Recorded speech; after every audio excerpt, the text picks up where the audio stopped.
Hi, my name's Alan Stockdale. Welcome to Escape the Prison Matrix again for another video.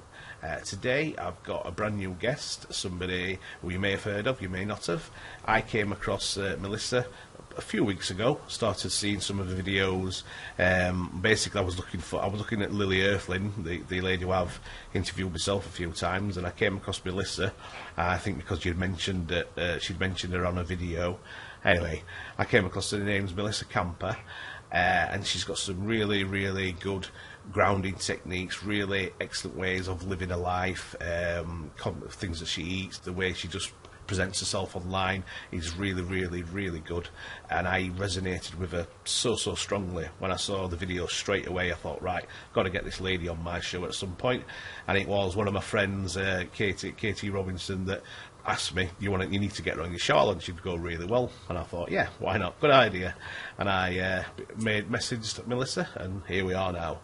So here she is, Melissa Camper. Are you there? Yes, I am. Good morning. Thank you very much for coming on. I know it's 6 a.m. where you are at the moment, so I do really appreciate you taking the time and getting out of bed to talk to me. So that's really good. Oh, no problem. I'm one of those ones that wakes up pretty early, so this is good. This is nice. No worries. What sort of time do you wake up then normally? It sort of depends. Sometimes it's like 1, 2-ish, sometimes it's 3, 4, but definitely, no later than 5, because my body just feels the sunlight coming up, you can feel it peeking through the curtains and everything, and so my body just naturally goes, bing, okay, time to go. Yeah. Well, it's natural alarm clock, isn't it? Yeah, definitely. Yeah, definitely. So, Melissa, obviously people listen to this now that might not have no idea who you are, maybe. They might not have heard of you whatsoever. So would you like to give us some sort of background about yourself and how you got to where you are now and how you came about the knowledge you've got? Sure. Let's see. Well, what do people want to know? I don't know. Just some crazy chick who makes videos. No. No. So, I grew up in Southern California, very, very blessed to live in a little beach town. And so I've always been one of the ones who spent a lot of time outside and outdoors, in the ocean, on the sand, and I've always felt very connected to Mother Earth. I've been very grateful for that. And so I feel like in having that connection, there was always this internal knowing of just feeling like, if you trust life and you choose to be the best person that you can be in every moment, then everything's just going to unfold with perfection, Yeah. And I went to 12 years private Catholic school.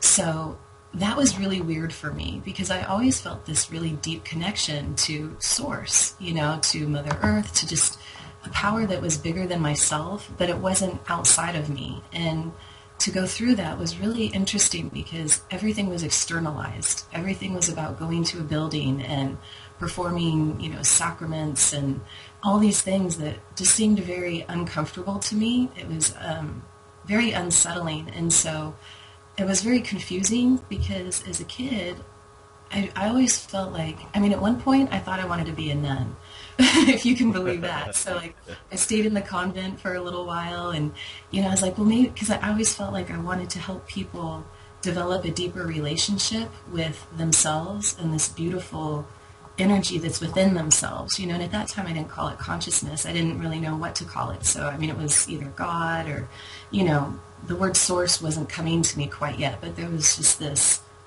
knowing that there's a version of you that is within you, that all we have to do is make choices that are in alignment with that.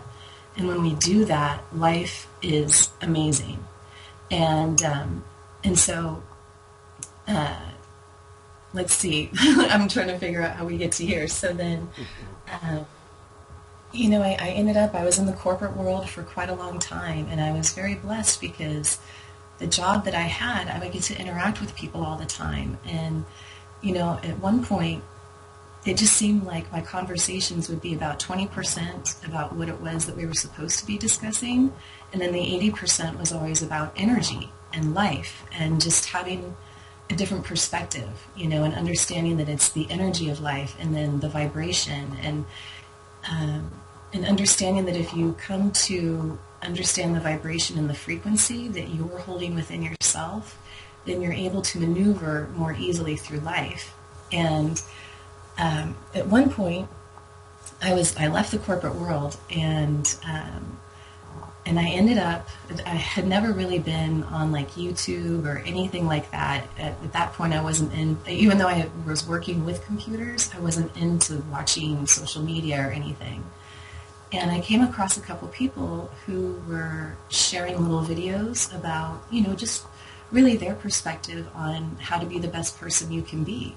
And I thought, you know what? I'm just going to go ahead and make a couple of those. Because even though it's always been a game of frequency, it's always still been about allowing the most loving version of you to present itself in every moment. So it's the same language, Yeah.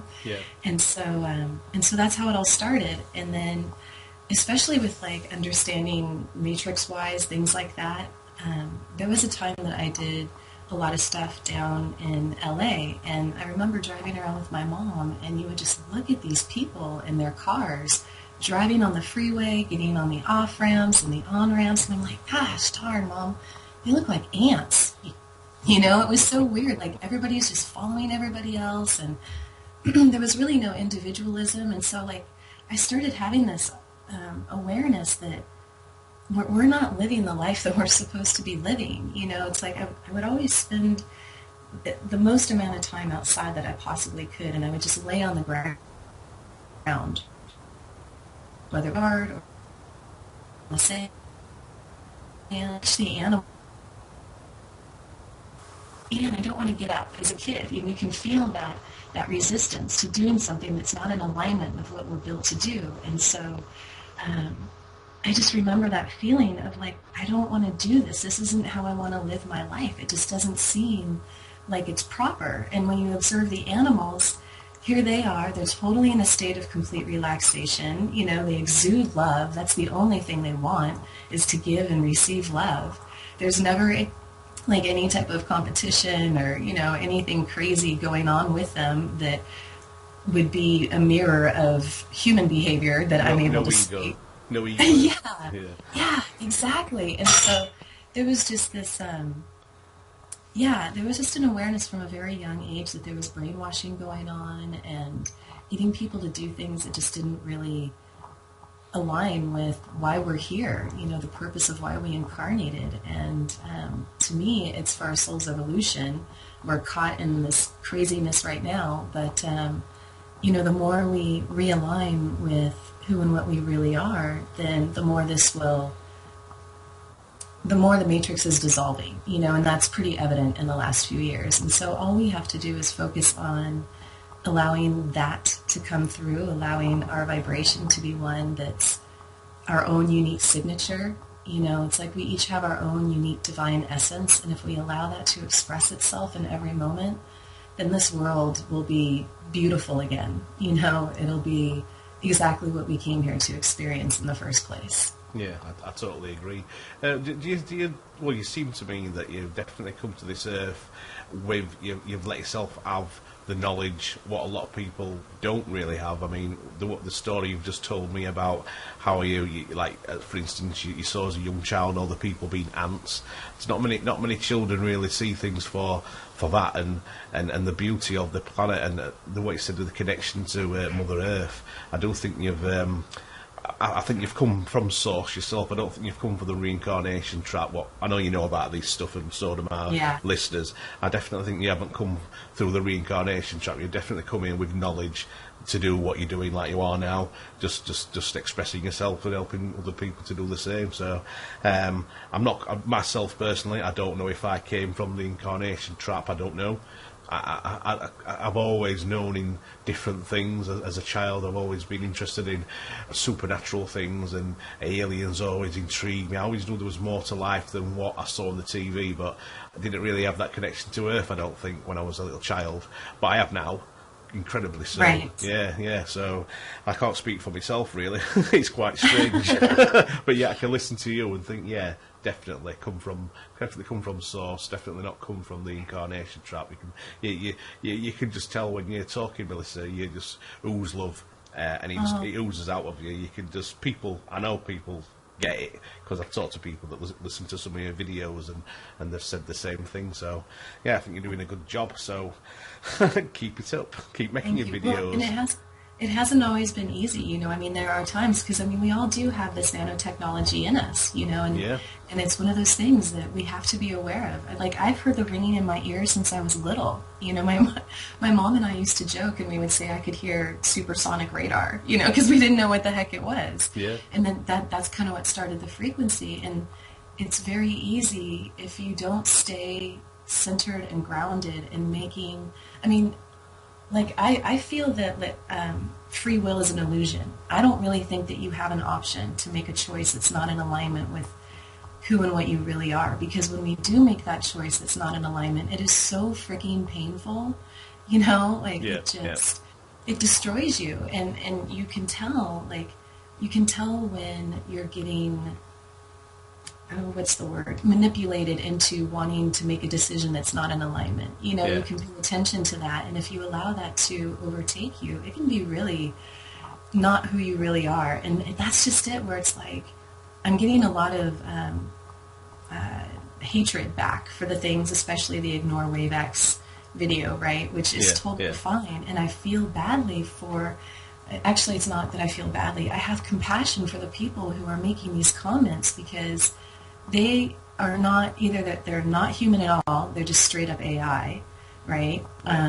Or they are still in a human body, but they've been so overtaken by this stuff that they're willing to treat another human really poorly. And like, just to be so mean and judgmental and to try to put somebody else down and to try to make them feel badly just so that you feel better about yourself it's just crazy to me, you know? And so, you know, and it's just pure ego. I think that it's just pure. It's pure ego. It's the AI and the entities, and it's just pure ego all into one.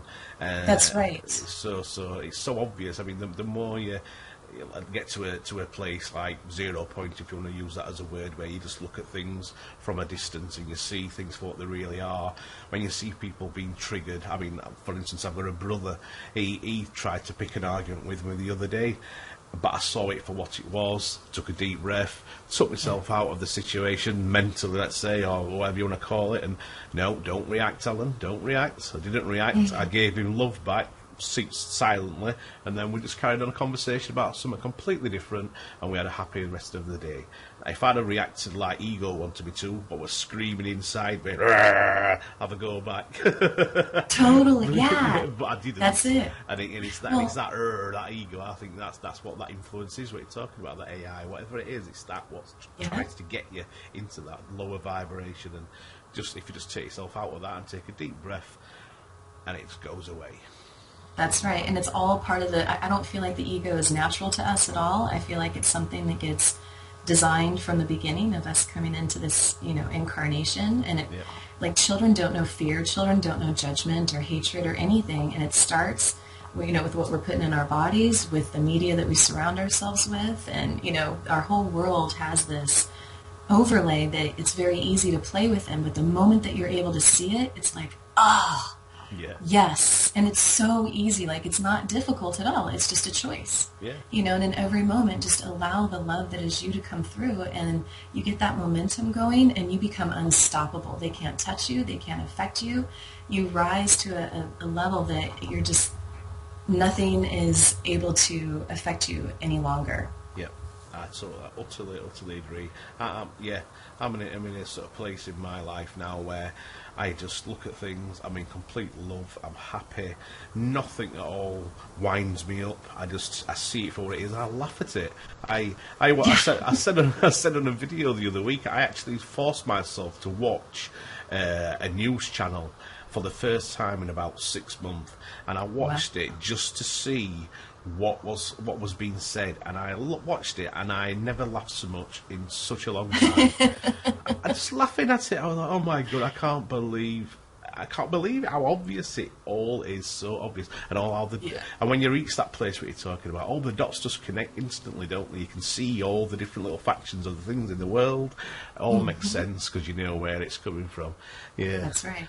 Well, and if you think about it, like this is the whole key of absorbing, or not absorbing, but learning to love that shadow side of yourself. It's not even you. It's the technology that's embedded within you that's doing its best that it can to survive, because without you, it wouldn't even be in existence. So how crazy of a situation is that we're having to adopt and love a part of ourselves that is not organic, and in doing that, that's what creates the healing all the way around. yeah.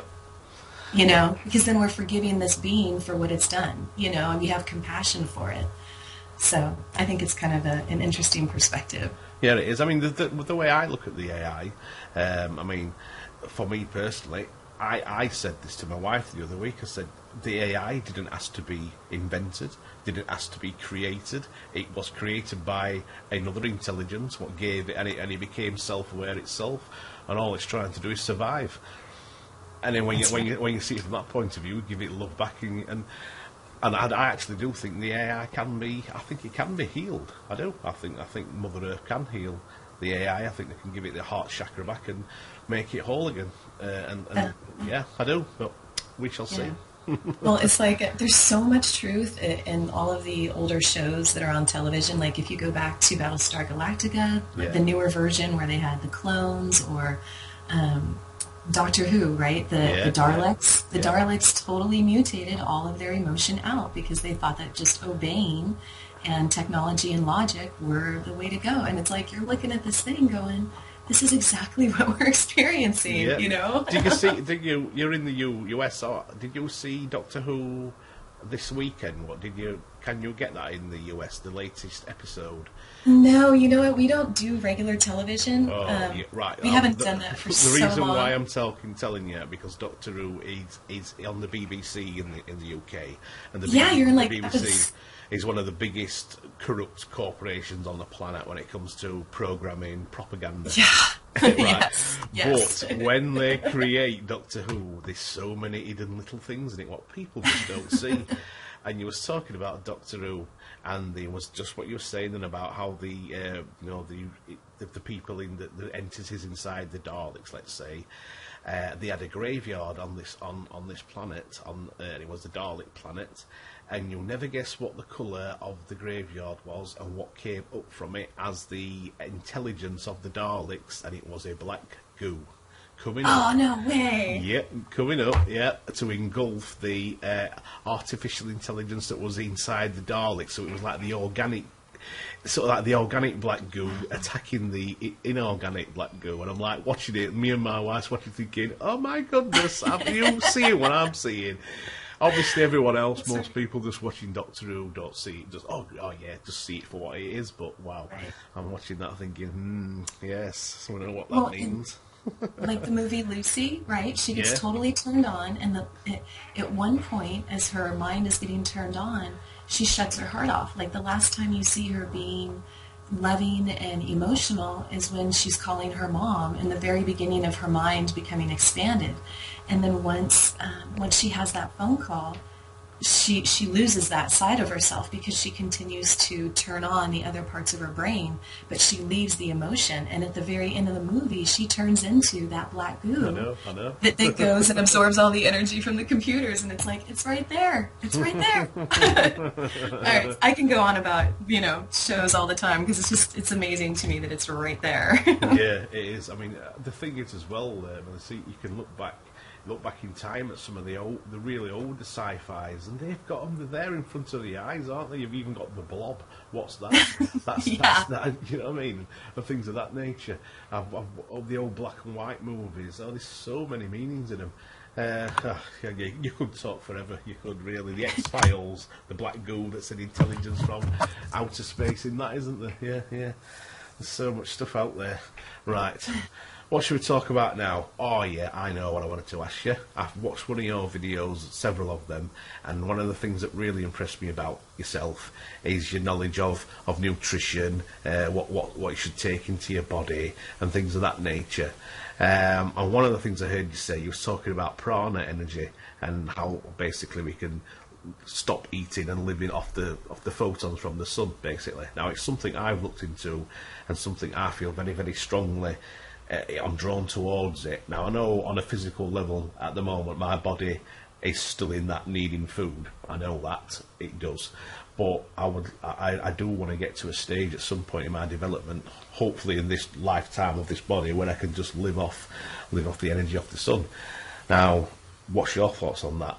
Please tell me. Yes, absolutely. Especially when I was younger as a child, spending the time out in the sun all the time. I would literally maybe eat like an apple a day at certain points of my life, Wow. because that's what felt good, and I didn't need it, and I was an athlete. I ran track, I played tennis, I was in gymnastics, all that stuff, so it's not like I was struggling muscle-wise. But as you get older, people start to worry about you, so then I did have to implement food, because then you're thinking, oh my gosh, something's wrong with me. Other people are eating a ton of food, or they're telling me I need Programming. to. So, Yeah. yep, thank you very much. And so it's just something that I've played with on and off since then, at different phases of my life, and especially in the last, I guess probably like '05 on, right in there. '05, maybe '08. Yeah, probably about '08 on. I became really serious about focusing on this, because I had just gone through phases where I pretty much have gone through the whole spectrum of what's available and how you eat, right? Because I feel like it's important to have every experience in order to understand what you're talking about. Or just go down the path you're doing what you're doing. Going through different patterns, having different ways of eating. I don't like the word diet, because people think you get on and off of a diet, and your diet is just simply what you consume. So I've just experimented with different versions, and so I've had the phase of juicing everything, or just only eating fruits, or only eating vegetables, or just very, very minimally on certain items, or just doing nothing for quite a while. I've experienced that, which was really good, and I felt great. But you have to be really careful, because I know that there have been times that when I was doing the things that I was doing, I may not have always been listening to my body in the way that I should have listened to it, because sometimes you get so excited about the direction that you're going that you lose that connection somewhat. So I just want to say that if people are doing this because they feel like they have to do it, or it's out of fear, that's not the way it's going to work. When you make these changes in your life, it all has to come from love and the relationship that you have with yourself. So I say that because there was a time that, when I had tried it, it was coming from the, oh my gosh, I'm running out of time, I need to be at a certain level idea. And once I woke up from that, I scrubbed it, and I kind of went backwards a little bit. Not that there's a backwards, but I had to reground myself, because I went too light too fast. And so my energy became very ungrounded. And so if you do this process through one of love, it's as simple as really developing a strong relationship with you and your body, and asking your body, or knowing what your body is requiring in any moment. And it doesn't matter what anybody else is doing. If somebody else is eating or not eating or whatever, you just have to do what's right for you. And so in doing that, and like developing and cultivating that loving relationship with yourself, you're naturally guided to what it is that your body needs at different phases. And that's something that I feel too that people need to be very careful of, is this idea of labeling what they do, like, oh, I'm vegan, or oh, I'm all raw, or oh, whatever the label is, because and just in my own experience, your body is going to go through different phases, and especially with this, if you been infected, which pretty much everybody has the technology within you, you have to be very careful about what you're doing, because if you remove something that is supporting your body on a cellular level and you take that away, you're going to start to fall apart, and I do suggest that if you're going to walk this path, that you work with a natural path by your side, or learn to do your own muscle testing with food, and then develop your relationship. Like if you don't have a good relationship with yourself yet, then bring in somebody that you trust who is aware of energies and who can feel them, or even if they use biofeedback machines, maybe they're not sensitive to do it all on their own, have somebody walk through that with you, because I know that when you're dealing with this stuff, when it gets into the brain, into the DNA, it changes your RNA, your DNA, and there may be support that you need from your natural path as you get your body healthy before you go removing other pieces. And so, just getting rid of the idea of, vegan and vegetarian and, all raw, and just allowing the body to guide you. Like I went all raw really fast, and it was a little too fast for my energy because I'm so sensitive. I'm like, oh, of course, you just make a decision and you do it. Like that's just, when you see that something makes sense, like why would you dilly-dally, right? It's just, of course. And so, bam, I made that decision, but it was too ungrounding too fast. And so I had to pull back a little bit, and then I had to integrate back in. Like mung beans are huge for my body. They're very nutritious. They're full of all the aminos and proteins and minerals, and so that was something that I incorporated back in while all the rest of my stuff was raw. But I can tell you that the less that I eat and the cleaner I eat, the better I feel, because like the body just feels like it's actually able to absorb the energy that you're giving it through the food. And then the more time that you spend outside and the more grounded you become to Mother Earth, you're living off of that energy. I mean, if you think about it, there's nothing outside of us that we need. Yeah. There's really nothing that we need. It's just that we need to get ourselves retrained in that capacity of remembering that, it's all incorporated already. We don't have to reach outside of us for any type of nourishment or anything. But it takes a little, So, it's definitely happening. I mean, there are documented cases of people living over 200 years. There was a man, and I can find some of this stuff if you would like me to, but when I had researched this, probably about 5-6 years ago, there were multiple stories of people who didn't eat very much at all, maybe nothing at all for years and years, or maybe just tiny little bits here and there. Everybody was a little different. But there are definitely stories of this happening. And there's actually there was a healer in, I forget the country that he was in, but people used to go to him, and every ailment that people had, he suggested mung beans. And this gentleman lived in a cave, and according to the stories, he glowed.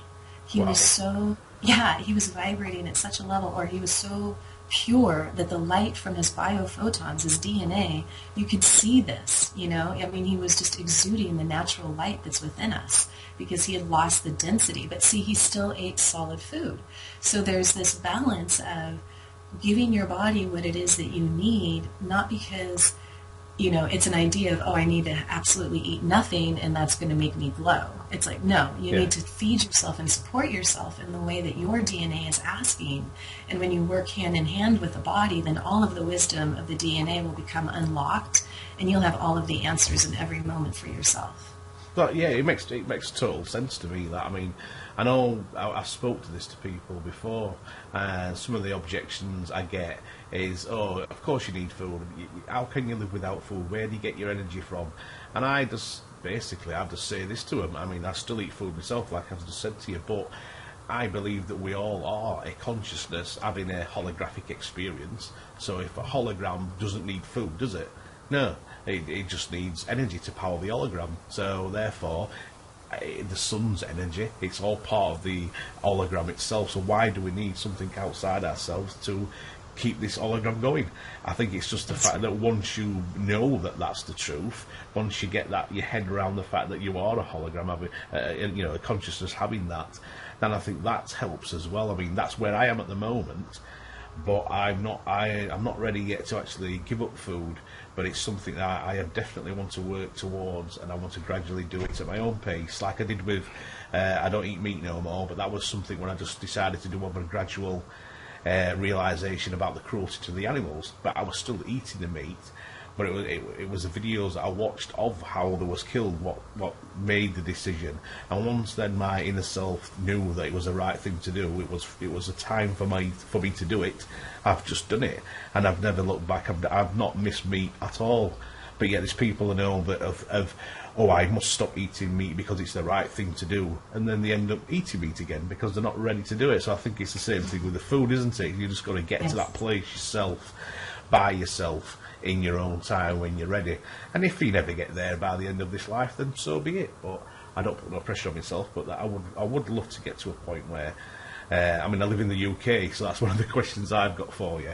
Do you think you actually need direct sunlight, or do you think it's just daylight? Or do you think we don't even need light at all? Do you think it's just we don't need anything at all? What do you think?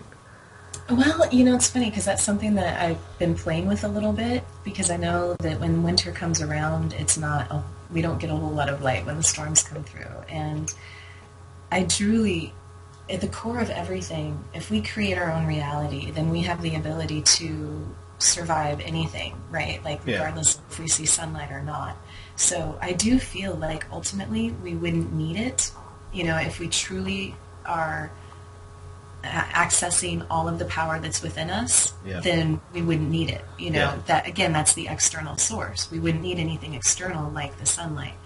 But it's just like the process of slowly giving up the food so that you're getting the energy from the sun. Once you stop realizing or thinking that it's coming from the sun and you realize it's actually coming from you, then there you go.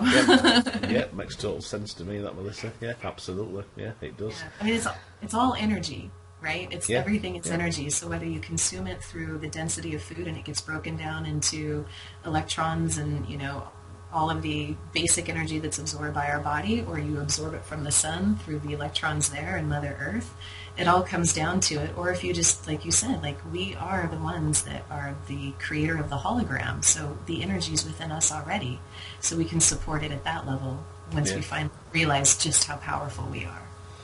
Yes.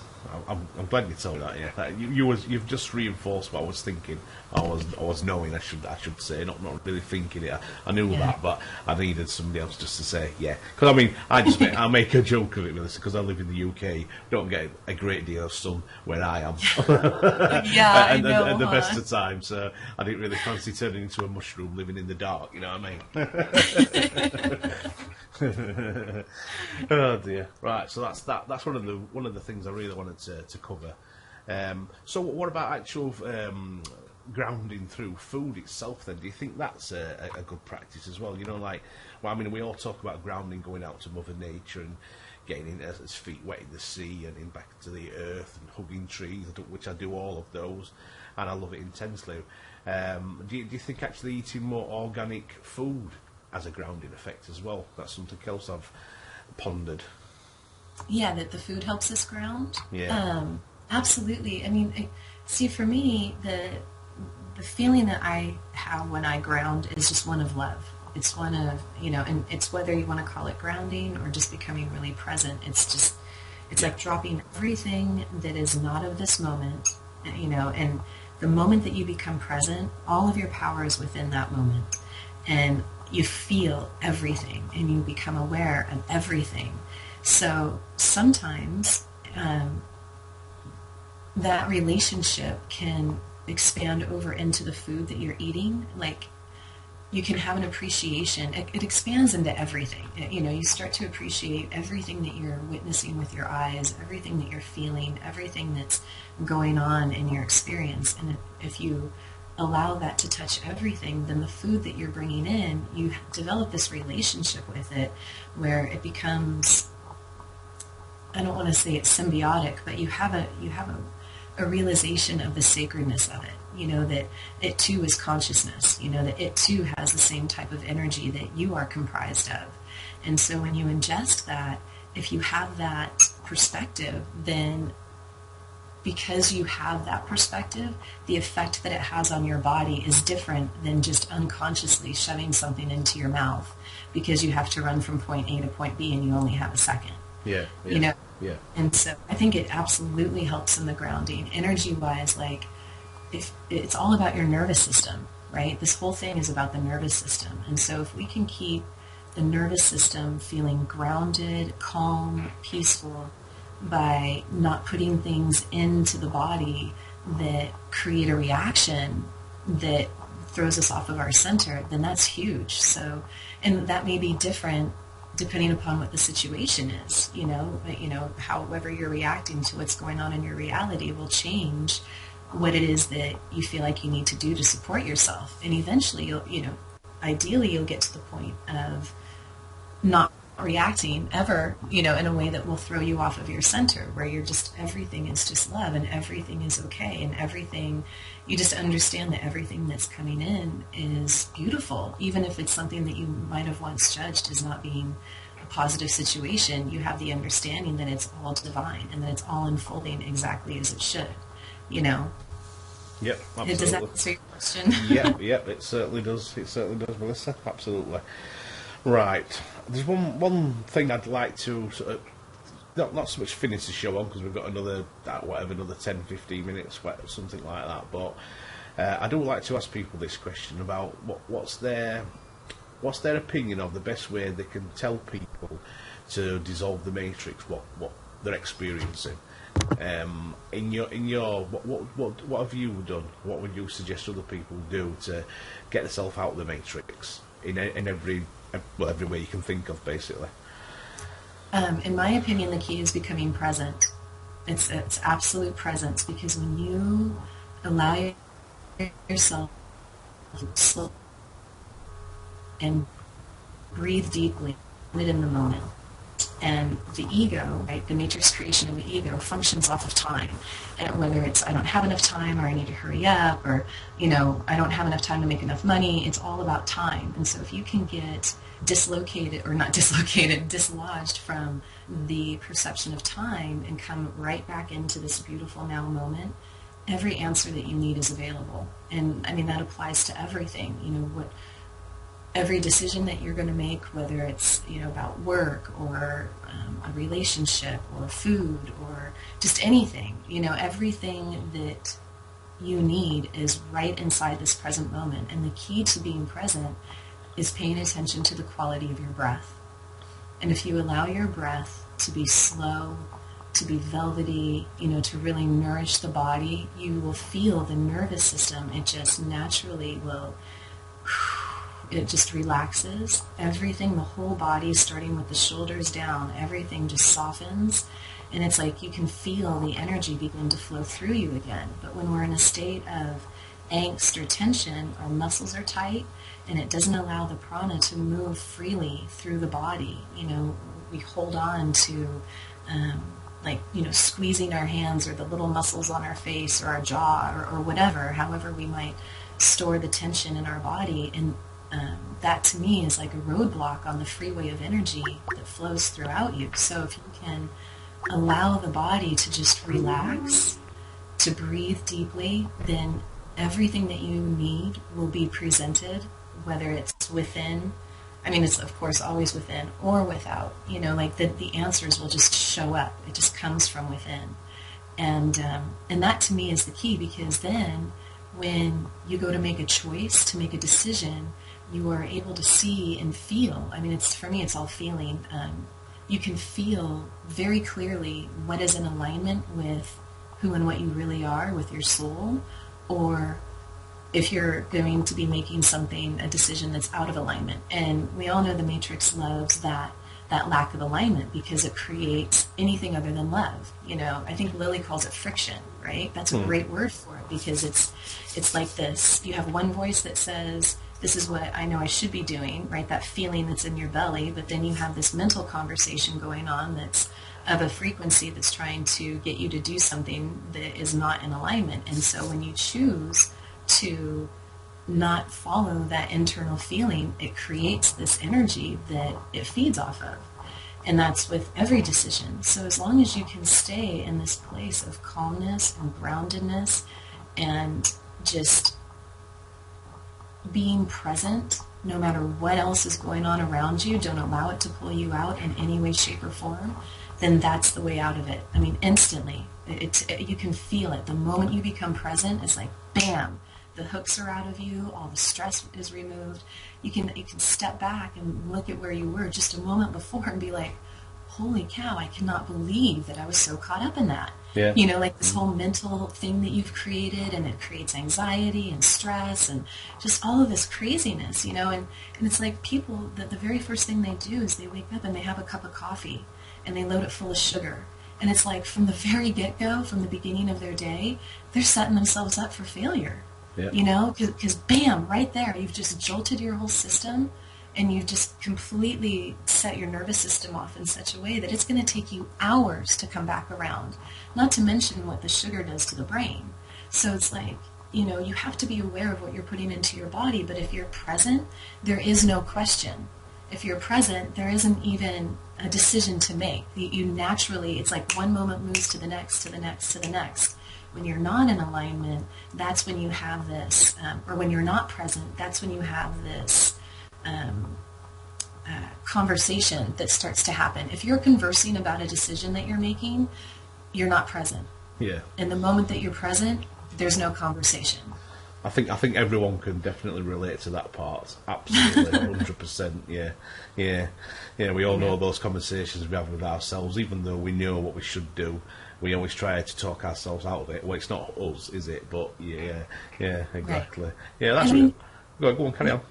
Well, I was going to say, and you can do other things, like if this is a whole new experience for you and you're so used to just following the mental thoughts of the mind, then of course pay attention to the frequencies that are around you, because they're helping you stay in that conversation state. So pay attention to the Wi-Fi, you know, turn the Wi-Fi off at night. Pay attention to the plasma that you're looking at, whether it's in your cell phone or the television or the computer, and minimize that. Or if you can't minimize that, at least get outside and ground. You know, make sure that you're drinking lots of water. It's like, pay attention to your surroundings and how you're protecting yourself. And I don't mean it like protecting from anything terrible, but how are you caring for yourself? You know, are you giving yourself an environment that's loving and like a sanctuary? You know, like my home is my sanctuary. It's the place that I can be that just feels so it's safe, you know, it's like, it's my little place. I feel like I can curl up in a little ball, and it's wonderful. And it's really important to have that space for yourself, because it's in that space that the relationship that you have is cultivated more easily, because when you feel safe, your body is relaxed, your nervous system is soft. And so that's a huge thing. Everything's frequency, you know, just pay attention to the frequency, but really ultimately the main key is be present. Yeah, awesome. Thank you, Lisa. That's really, really good. I'm sure my listeners will appreciate that. I like to finish my shows with that sort of thing. What's the best thing they can do? I like to have positive shows where we help each other out. Yeah, that was really good.